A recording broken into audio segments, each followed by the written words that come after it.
I brought up MGTOW, men going their own way, on a recent video, and one of my subs asked, how do you define MGTOW? Um, why is it relevant? And why doesn't it help men? Mostly the first and the last. What is it? Why doesn't it help men? You know, it's supposedly a pro-male space. What the hell is going on? So I'm going to break this video into two parts. The first part is going to be my answer to those two questions. Second part is going to be some admittedly anecdotal proof of why I think my answer is correct. So, I think MGTOW is a conversation between young men and some older men that took place when millennials were struggling to plan their lives and find a place for themselves in the world. The conversation has grown stale. There's very little new material coming out as far as new ideas because nothing has really changed.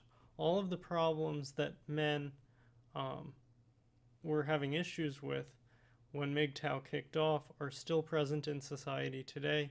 They're potentially worse. So it hasn't changed. The reason I'm bringing this up is because I see a lot of MGTOW content coming out. I don't see a lot of people going back over the fundamentals of the conversation. So I want to maintain the fidelity of that conversation, including its conclusions. So in the spirit of that, I will post in the box below two links to two different versions of the archive that I set up of Spetsnaz's video library. For those of you who don't know, Spetsnaz, in my opinion, was the best MGTOW content producer. I liked him a lot. He encouraged contemplation and thinking your way around men's issues. It was great. So if you want to check that out, copy one of the magnet links below to, and if anybody has trouble with that, let me know. I'll walk you through it. I do have a data limit, so I need people to seed this, keep the file uploading on your computers, or else some people may have to wait a month or two, because I am about a quarter of the way to my data limit at this point. But I think they're worth sharing, and I'm glad some people are pulling these videos down for themselves. So, MGTOW, the conversation between men. As you can see here, the conversation was happening a little bit in the early 2000s, 20-aughts, but it really starts to kick off in 2012. And then from there, it just goes up and up and up. And that's where we are right now. MGTOW is a popular topic. It's the dominant solution right now to men's issues with society and women, as far as I can tell. So let's go and look at demographics in 2012. Here is the population pyramid, 2012 United States. So the way this works is where there is a swell, that is a generation. So what I'm highlighting right here with my cursor, that's millennials. Up here above them, older, we have Generation X.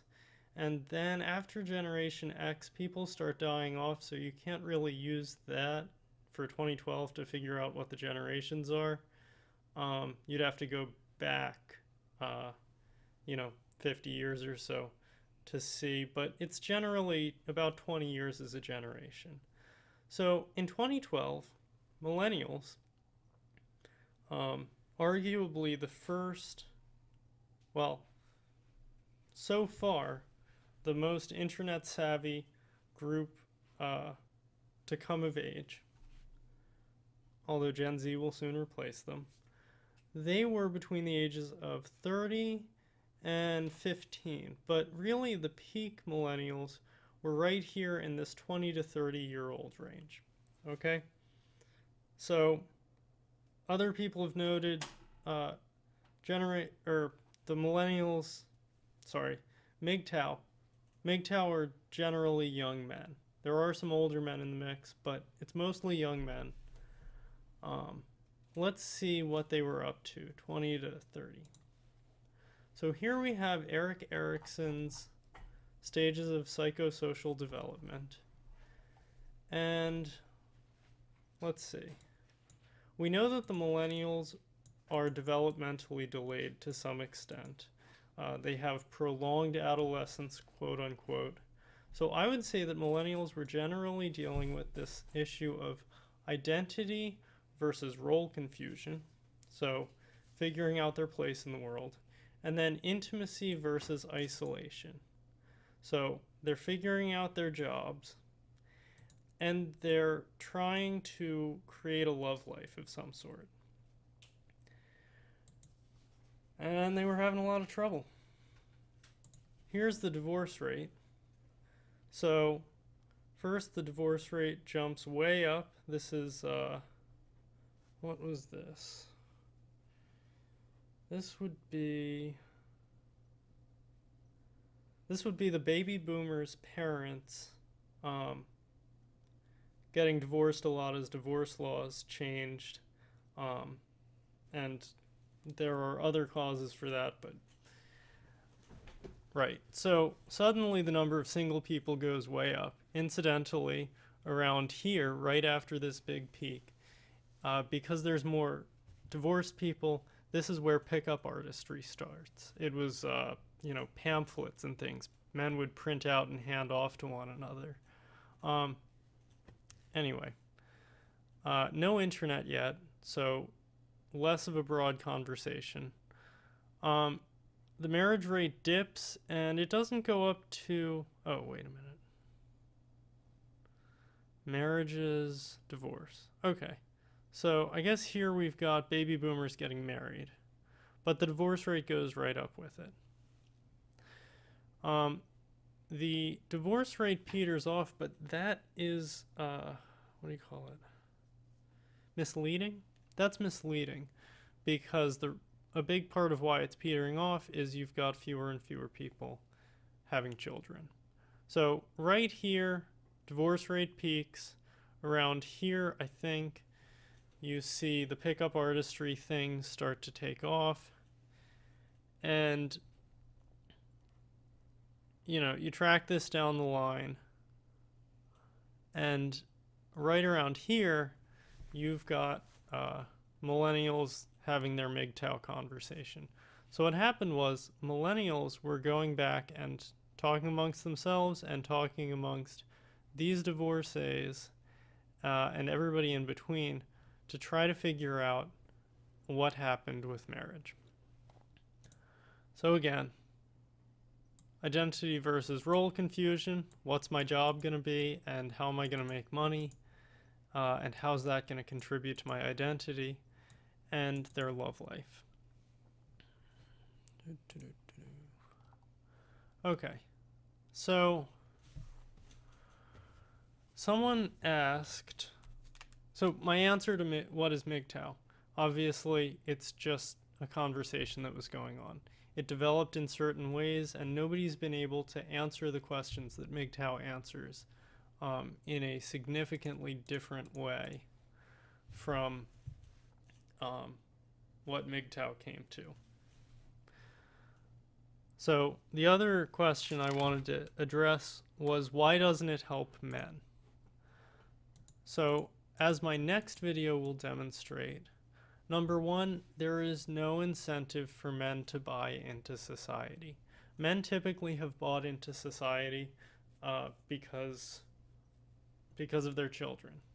The whole basis for men going to war, putting their lives on the line to defend their country, the ideological basis of that is men being willing to put their lives on the line for their women, and their children. Society no longer respects men for that. They don't reward men. And that family structure, the man, the woman, and the children, has been so uprooted, so undermined, that men look at that structure and say, I don't think I can even achieve that necessarily in terms of long-term stability. You know, am I even going to be able to stay married for the 20, 30 years it takes to raise a child now? And, you know, are my children even going to identify with me? You know, all the fathers in this society are portrayed as Homer Simpson types, idiots, buffoons who can't do anything. On television, in commercials, the father's the clueless one in all of the advertisements. So men have no reason to buy into the society. So what is there to save? Why would men help? There are also serious questions about whether society can be saved. We live in a quote-unquote democracy, and it's mostly female voters. Or the voting base is mostly female. So it's questionable whether men could even make the changes that they would want to make to benefit themselves and society. Men are a part of society, whether feminists want to acknowledge it or not. But men probably can't get what they need to buy into society. You've also got the issue of male out-group and female in-group bias. Men have a bias against men for women. Women have a bias against men and in favor of women. So MGTOW is primarily male, but as far as men wading into the trenches for one another to help, as much as there may be an ideological desire for men to band together, there's no basis, there's no biological basis for that to happen, except for the workplace, where historically you had just men, or mostly men, working together in order to achieve a goal. That's the basis of male bonding, men working together. Simply being male has literally never been enough. And just because we're having this conversation about MGTOW, men going their own way, doesn't mean that you can override the biological imperatives. A very small proportion of men will go so far with the philosophy as to ape or take on philosophically a pro-male stance. And for all of those men, I'm very thankful. But there's just not that many of them who are going to do it. And even among MGTOW, you know, being willing to have the conversation about these issues of men's place in society and dating and pair bonding doesn't entail necessarily helping other men. Finally, men didn't break society. The men who would fix society aren't the ones who sat by while society was broken. The family is the central unit of society. Society is built off of the family. The family is broken. Self-identified MGTOW are few and far between, as sort of alluded to above. And finally, MRAs are most likely going to fail, at least for the foreseeable future. And here is a critique of MRAs to go through why that is. And I'm just going to read through this. My brilliant plan for how men's rights activists will succeed. This is satire. I have a brilliant plan how we will win the war against feminism. We have to be calm, polite, and politically correct, just like feminists want us to do. We have to emphasize that women's rights are very important, just like every good feminist does. Confirm that equality is very good, just like every good feminist claims too. Never use curse words so that feminists don't label us misogynists or a hate group. never bring up the negative effects of women's suffrage, just like feminists never do. Sure, feminism is spreading worldwide, and feminists achieve goal after goal by being aggressive, insulting, lying, fact-ignoring, and hysterical. But we should follow the opposite strategy. We should be cooperative, reasonable, and balanced. True, radical feminism has now reached the highest levels of government, academia, judiciary, and media, both nationally and internationally. But we should rather write blog articles with yet more well-founded arguments against feminist demands, claims, and stupidities than analyze by what mechanics government, business, and society become feminist and misandrist. Again, the power structure is just weighted heavily against any effective pro-male movement. And you can't solve a systemic problem. As Omega Virgin Revolt, an excellent blog, has pointed out, there is no individualist solution to a systemic problem. MGTOW, a tiny group of men, reaching out to help men in the West, a huge group of men, would be like, I don't know, chucking rocks into the ocean to try to keep the tide away. Men, if MGTOW chose to do that, most of them would just burn themselves out. I applaud any men who try to help men, but we're too small.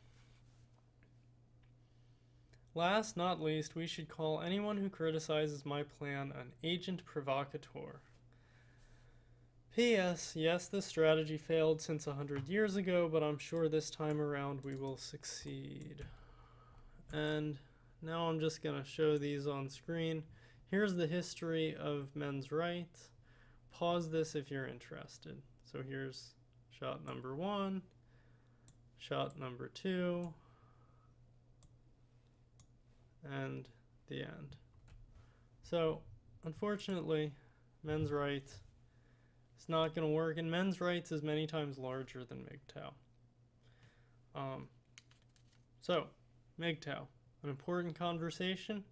A lot of millennials mostly failing to start their lives, having trouble getting into the workforce, and then having trouble finding some sort of decent woman who would be worth committing to and working with. Hell, even if you find that, trying to set up a relationship in this hellhole, and well, it's just a mess. So men went back to the drawing board, men went and talked to one another, and what they discovered was the set of conclusions that we call MGTOW. Don't get married, work enough to support yourself, don't worry about the broader society, it's better that it crash than be maintained, all of these sorts of things. And it's not pro-male because it's a group of men, and men in general can't be pro-male. Individuals can be pro-male, but the individual does not disprove the general trend. Again, MGTOW is men. Men are not pro-male. Hope that covers it. Part 2 is going to be me going through 4chan images, screenshots of